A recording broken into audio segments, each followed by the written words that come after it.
So I figure I'll talk for maybe 20, 25 minutes, and then we'll take questions and answers, and then go to bed. No, yeah, I mean, it's a job. Okay, so to pick up on what Bernard was saying, him and John. First time I ever did anything related to IT before. So I've been spending a few days looking into the IT business.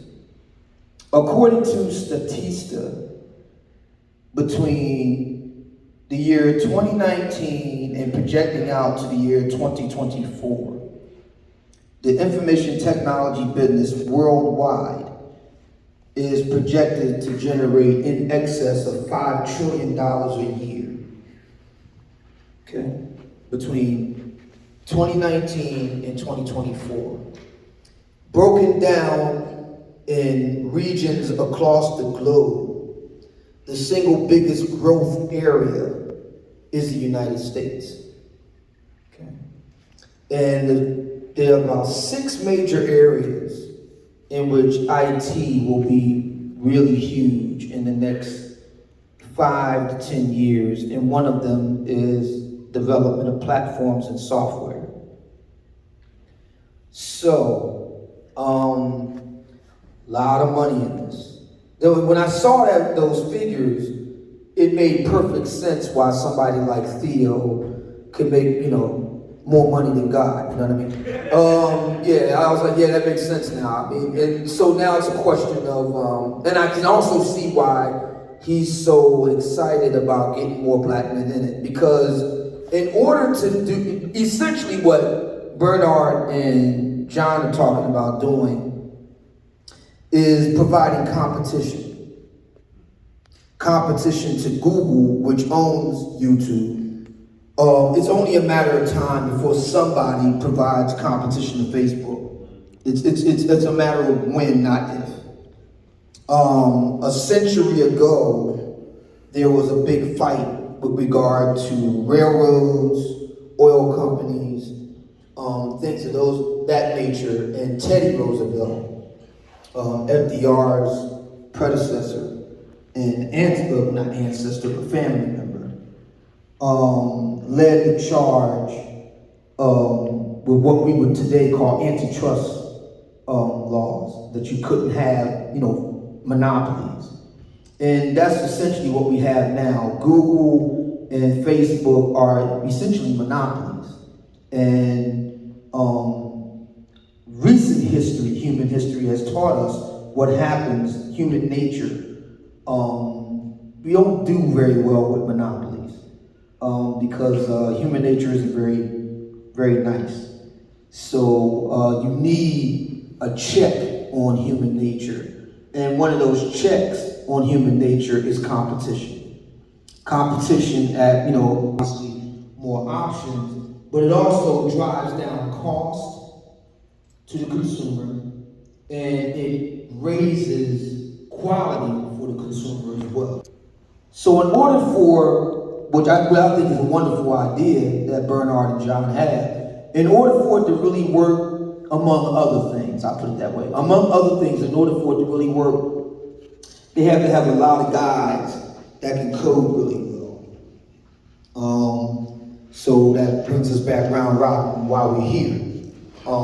We need a lot of guys that are really talented and know what they're doing in order to build out something by black men, for black men in a 21st century space.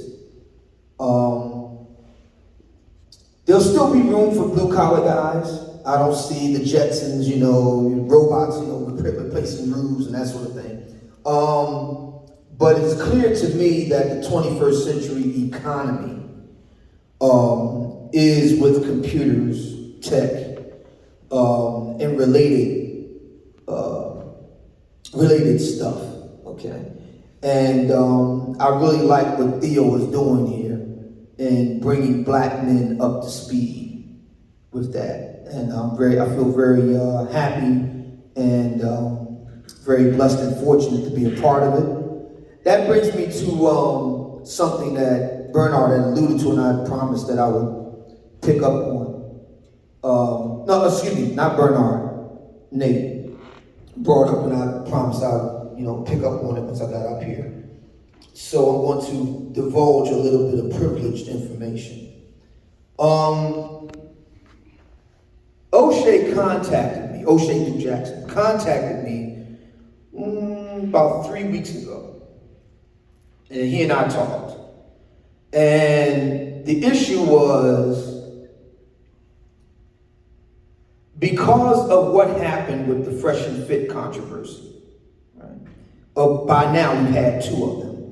Myron back in the summer, Fresh, earlier, well actually last month.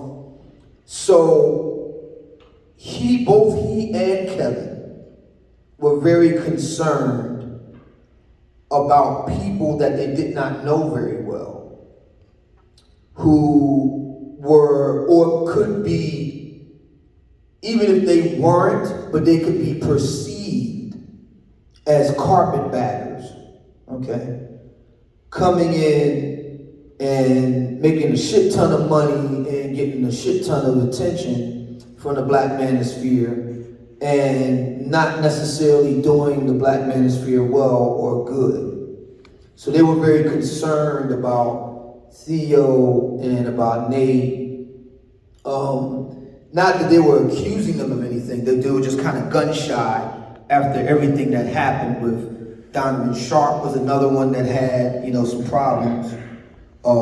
This year it's been a kind of tough year for him. It's been a tough year for Fresh and Fit, and by extension, the blowback on the Black Manosphere, especially in light of what Kevin was doing. Kevin was getting, was and continues. I just got, so this is between us chickens, okay?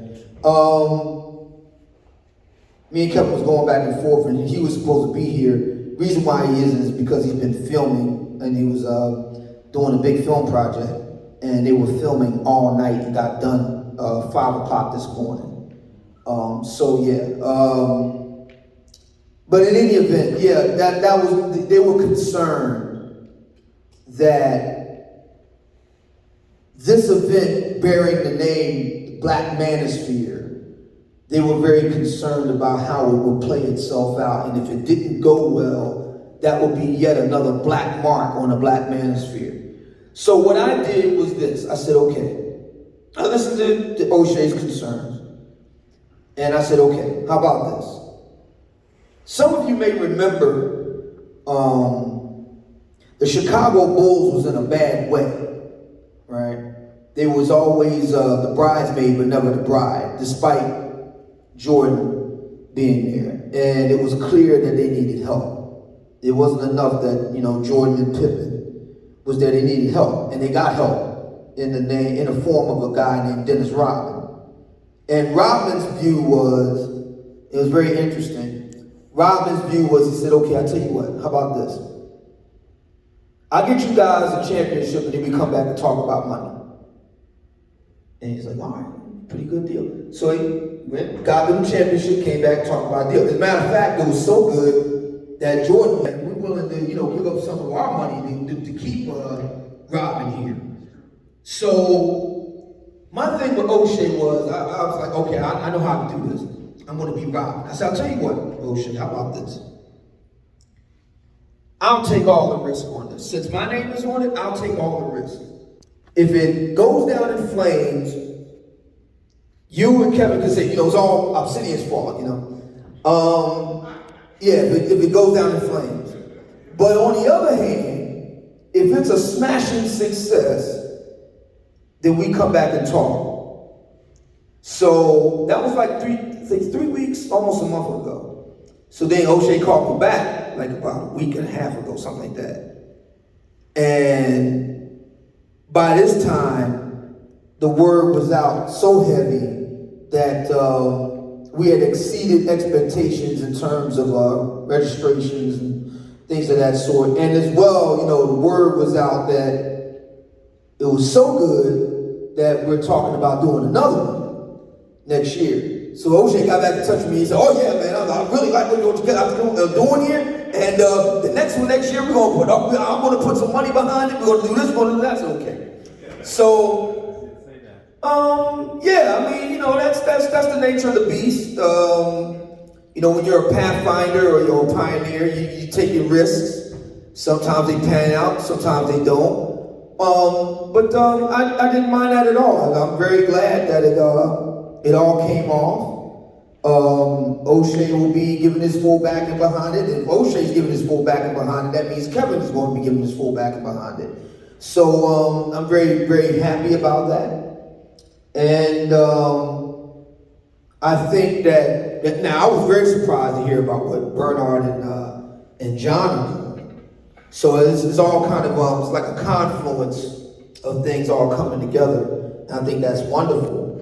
And in order for it to really work, we need a lot of guys that are developers and coders and guys that really understand this IT thing inside and out. And that's where that man over there, big man over there in the suit, that's where he comes from. Comes in rather, Theo. And he's really jacked about teaching any man here that wants it what he knows.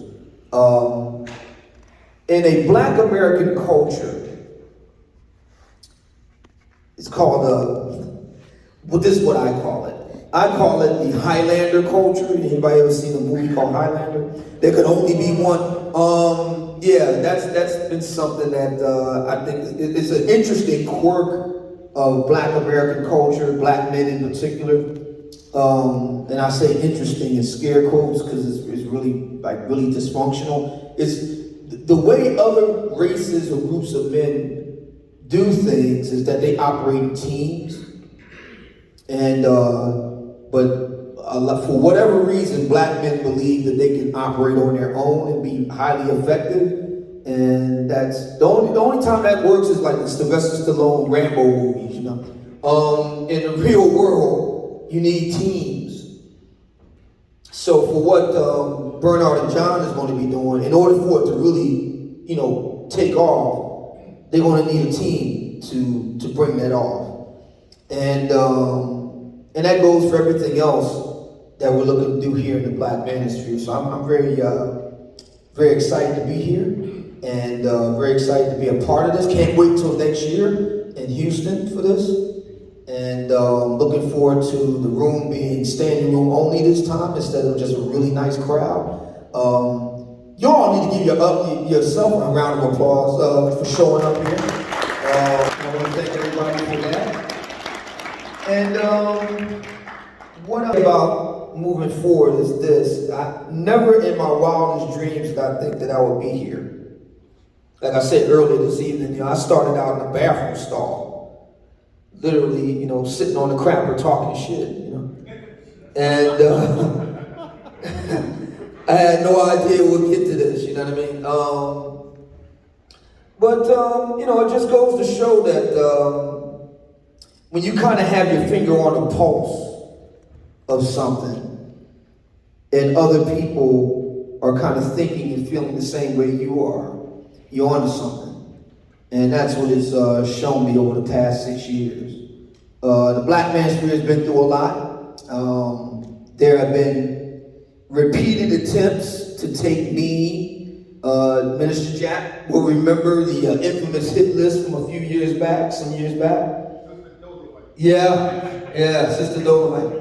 And Kevin has experienced that as well and has failed. And it just shows the permanence and resiliency of the Black Manosphere. And we're here to stay. And I'm very happy to hear that we're growing in directions that I didn't expect. And I'm also very happy about the book, the Book of Obsidian Soul, very well. I'm working on a second book. Thank you. I'm working on a second book, and this one is another unexpected thing. I had no idea that I was going to be writing a book for the lovely ladies. When the Book of Obsidian had just come out, a number of Black women was like, when are you going to write a book for us? I was like, excuse me? You know, you're not going to write a book for us. You know, when are you going to write a book for the women? I was like, really? So, yeah, I was getting, DM'd and, the whole Facebook thing, and people was contacting me through YouTube and emailing me and whatnot. So I said, well, since I got so much demand for it, I got started writing a book for the ladies. So that's what I'm working on right now. I'm kind of like working on, let me see, 1, 2, 3. I'm working on 4 books simultaneously. So I'm writing. So, you were saying earlier, Nate, what is Obsidian up to? When I'm not on the air, I'm writing 4 books at the same time. So, I write a chapter here, a chapter here, a chapter here. I kind of do it that way. But now, since I'm in crunch time, when I get back home to Philly, then I'll be taking the rest of the year, last few weeks of 2021 to finish the book for the ladies. And because I want to have it done in stores just in time for Valentine's Day. So I'll be finishing that up. And the Book of Obsidian Volume 2, I hope to drop either in the summer or fall of 2022. The Book of Obsidian Volume 3, which I hope will round out the trilogy, will come out in 2023. I have a book on heightism and dating. You'll like that, Nate. We need short guys need something, so I'm having a book about heightism and dating that'll come out, and then I also have a book about the black family itself. This is something I've never told anybody else, but I also have a book about the black family. And the thing about all the books that I write, and everybody will be familiar with this from the Marvel Cinematic Universe. When I was a kid, I used to read a lot of Marvel comic books. So the idea behind the Marvel comic books, you all know this. Each movie, which is based on a comic book, will interconnect with another film. My books will have that same theme. So each book can stand alone as its own volume, but each book also interconnects with other books. So all 3 of the Book of Obsidian, the book that I'm writing for the lovely ladies, the book on heightism and dating, the book about the state of the black family, they all interconnect and interrelate to each other. And, kind of at home, I have this big thing that you write on the wall, a big piece of paper, and it's all, mapped out, what I mean? So, yeah, that's how I got it going there. So that's what I'm up to. When you don't hear from me, I'm writing. I spend a lot of time. I get up around 4 in the morning and hop on the stationary bike and do that. People, there's a number of people say, "Obsidian, man, you look great, man. What's your secret?" Lots of walking, lots of bike riding, and no meat. That's pretty much the secret. And and also being near death for a couple months. That helps you lose a lot of weight. Being near death, that will help. But yeah, I get up around 4 in the morning and work out a little bit, and then I get to writing for a couple of hours a day. And then, from maybe 6 or 7 o'clock to about maybe 10. And then after that, matter of fact, when Bernard is on the air, I'm just finishing up writing for the day. And now I was like, I gotta do something. I gotta get up and walk around and, make a nuisance of myself. So that's usually when I call into this show. And yeah, so I do that, and then I go on from there with the rest of the day. So that's what I'm up to. Let me see. Not sure what else. Is anything else I want to cover? Because tomorrow we got something else going on, right? Yeah. So and I'll be speaking again tomorrow. So I got to think of something else to pester you all with. But in the meantime, yeah, that's pretty much it. I'm really excited to be here. And again, I want to thank Theo for putting this all together. I want to thank all of you for coming out. And I'll be happy to take any and all questions from the floor. Oh, and this is the part where you clap for me. Yeah.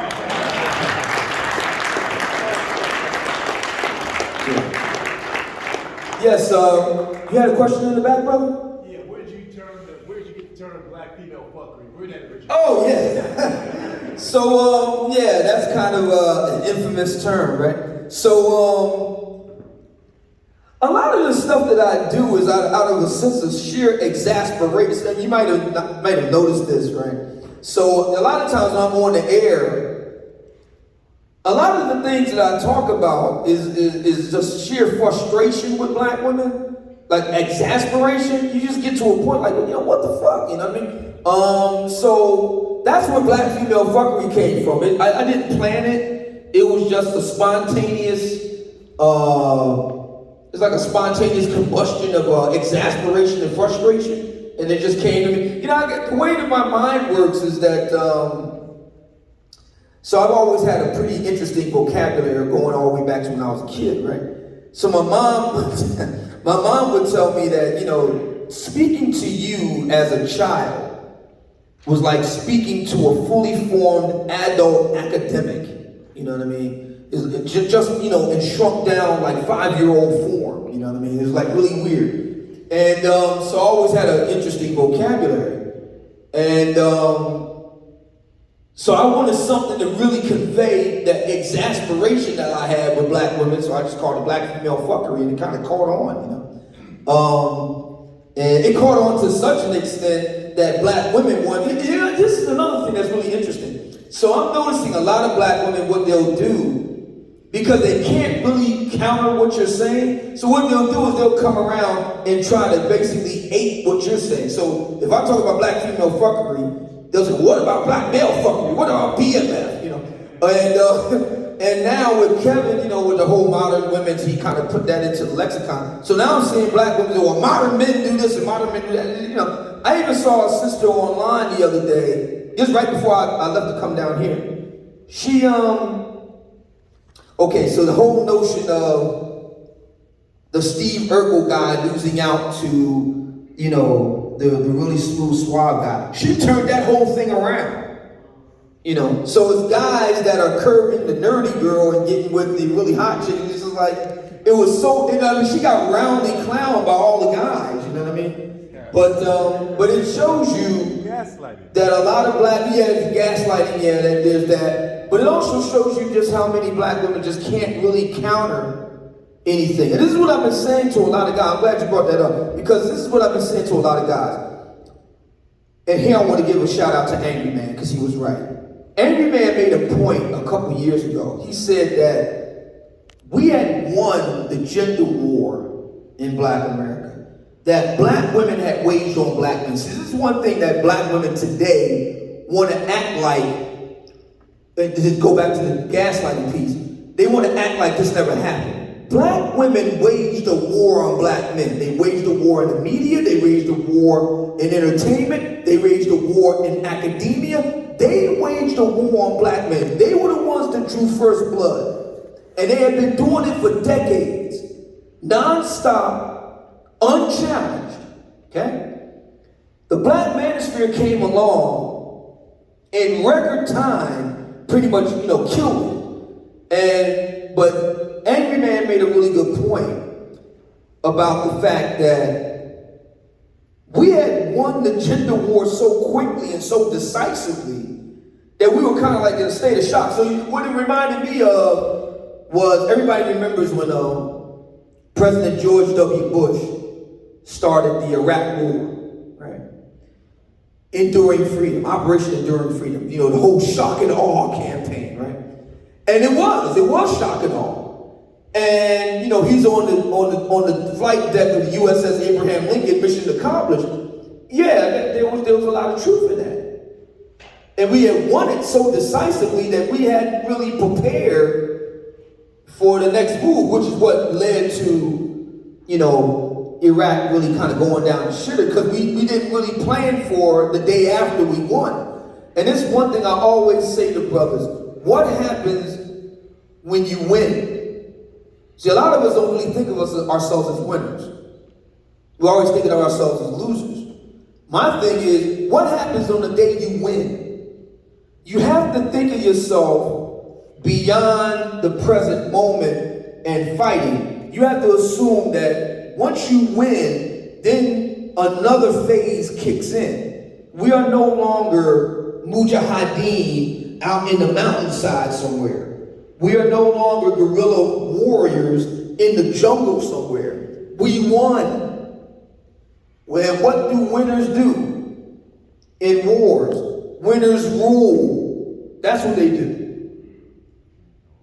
They no longer fight anymore. Because see, what ends up happening, and history bears this out, if you win, but you keep on fighting, you know what you end up having? You have revolutionaries, ended up devolving into civil war. You study what happened with France and the revolution, French Revolution, and all the rest of it, bringing out the guillotine and, slicing and dicing everybody, all that sort of thing. We don't want to see what you were just saying earlier. I think it was Bernard saying that, or it might have been Nate, saying that every year, right, especially around this time of year, holiday season, there's always some kind of big blowout in the black manosphere. I think the reason why that is relates back to what Angry Man was talking about. We had won the gender war so quickly and so decisively that we didn't really plan for the next move. And what happens when you got a lot of guys ramped up, amped up, got a lot of guns, and so to speak, you start fighting each other. You study Afghanistan, that's what goes on over there. They're in a situation, the Taliban, they're in a situation like that. They beat the United States, and now they're in a situation where, okay, now we got to actually rule. So we got to take these young guys, and all they've known is how to shout, Allahu Akbar, and shooting everybody. Now we got to take those guys and turn them into bureaucrats. Okay? We're in the phrase, in our case, we got to go from, guerrilla warriors to IT coders. You know what I mean? That's the challenge here. You know what I mean? Ruling, in some ways, ruling isn't as exciting as, being in the woods, shooting, running, you know what I mean? But it has a much bigger payoff. Because you introduce a lot of stability. Stability is great for business. A lot of prosperity, stuff like that. And I think that's where the black manosphere is. Black women have pretty much shot their load, you think about it. Ideology, they say that the highest form of flattery is imitation, right? The very fact that black women now are aping us, they're taking our terminology and using it. So black male fuckery, modern men, that's this sort of thing. That tells you that they've run out of ideas.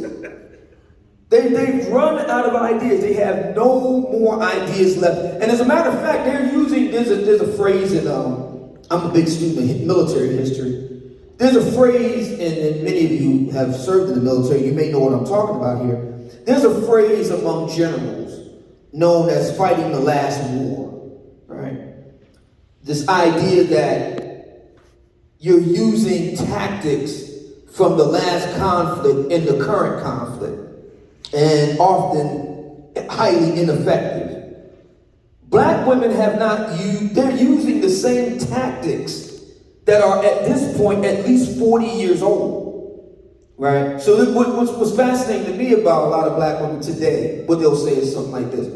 Well, you guys, because they'll respond to our point about what I just said earlier. For 40 plus years, black women have been using these talking points in the media and academia and so forth. Now, you hear sisters say, well, that was your mama and your grandma. You need to go and talk to your grandma. That's what they were saying back then. Okay, but then you listen to the modern woman right now, right? You listen to what they say right now. It's no different than what their grandma was saying. They're saying the same thing. Now, grandma back then wasn't using the word dusty. I'll grant you that. But it's the same sentiment. And in many cases, it's the exact same thing. There's not even a cosmetic word change. It's the same thing. So my point is that black women, and I understand why they don't, because it's been effective for so long. So they didn't have, if it ain't broke, don't fix it. The problem is, and I think what really does it with black women in all this, I think black women really didn't think. They never saw this day coming. They never didn't think that black men en masse, you get a black guy here, you got 2 or 3 over there. But in terms of en masse, black men raising up, black men speaking up, black men organizing themselves, black men getting things done. I don't think I actually honestly thought that day would ever happen. Many black women are very used, now this is going to sound bad, but I'm just going to say it. Many black women are used to dealing with very incompetent black men. They're accustomed to it. They expect it. They assume it. And so it's a real shock when they run across brothers that actually know what they're doing. You know what I mean? And look like it. And don't apologize for it. That's a real shock. And I think that's what a lot of black women are going through right now. And it's most exemplified in Kevin himself. You know, I think in many ways, and I was saying it, Bernard knows this, in many ways I consider Kevin the ultimate weapon of the black manosphere. You know, he's the ultimate weapon. And the reason why I say that is because, you know, he's kind of like, so there's this character, right, in Marvel comic books, right, called Blade. And there was a series of movies that was made about him way back in the 90s. And so Blade is like he's not really a vampire. He's like a mutant vampire, for those of you who know the X-Men, about mutants. He's like the vampire's version of a mutant because he has all of their abilities, all of their strengths, but he doesn't have any of their weaknesses. So, you know, vampires can't go outside without burning up, right, in the daylight. Whereas, you know, Blade can walk around in the daytime, nothing happened to him. Matter of fact, that's what the vampires call him. They call him the Daywalker. That's the nickname for him. Kevin Samuels has, or he exhibits, traits associated with what I call the black love machine. As a matter of fact, the book that I'm writing right now for the lovely ladies, the very first chapter is called The Formula. And by that I mean, the black love machine that caters to black women, there's a formula. All the guys kind of look the same, you know. And Kevin kind of matches that formula. So he kind of reads visually the same way a lot of these guys in the black love machine do. But then he doesn't have their weaknesses, meaning he doesn't pander to black women, he doesn't tell them what they want to hear. And of course, as Nate rightly pointed out, I would say a good chunk of what Kevin talks about, you know, comes right out of the Black Manosphere playbook. So he's like the ultimate weapon in many ways, because black women really can't do anything with that. So they can easily dismiss the vast majority of the black manosphere. They can't dismiss him, which, you know, accounts for his big success. And I think he's like been a big boon to the black manosphere. It's just, you know, unallayed good.